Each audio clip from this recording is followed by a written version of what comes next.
नमस्कार, मी पंजाब तक आज आहे 9 जुलै 2025. आजपासून सर्व शेतकऱ्याला सांगतो की आणखी 9-10 आज रात्रीच्या मात्र तुमच्या जिंतूरकडे खूप पाऊस पडणार आहे, परभणी जिल्ह्यात बी पडणार आहे आणि राज्यात देखील पडणार आहे म्हणून हा अंदाज लक्षात द्यायचा. पण 11 तारखेला मात्र सूर्यदर्शन होणार आहे.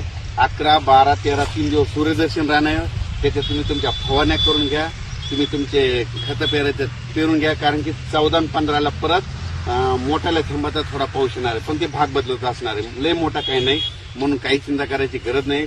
पण राज्यात मात्र 14-15चा एक थोडा पाऊस येणार आहे, भाग बदलत असणार आहे, हे अंदाज लक्षात. नंतर 20 तारखेच्या नंतर म्हणजे 20 जुलै ते 30 मात्र एक चांगला मोठा होईल. तोपर्यंत तुमचे सगळे खतं देणे होते, सगळे होतं. म्हणून या ठिकाणी हे खास करून शेतकऱ्याला अंदाज दिलेला आहे.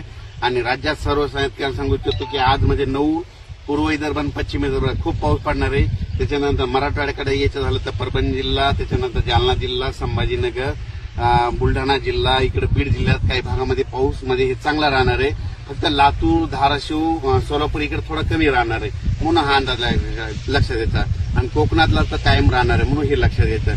पण राज्यात मात्र आज म्हणजे 9-10 आणखी 2 दिवस मात्र आपल्या परभणी जिल्ह्यात म्हणजे इथून शेलू तालुका, जिंतूर तालुका, परभणी तालुका या भागामध्ये चांगला पाऊस पडणार आहे, शेतकऱ्याला जीवदान ठरणार आहे म्हणून हे लक्षात घेतं. 11 तारखेनंतर राज्यातलं वातावरण म्हणजे राज्यात 11 जुलैपासून राज्यात पुन्हा सूर्यदर्शन घडणार आहे म्हणून हा सर्व शेतकऱ्यांनी अंदाज लक्षात घ्यायचा. अचानक वातावरणात बदल झाला तर लगेच एक उद्याच्याला मेसेज दिला जाईल. धन्यवाद.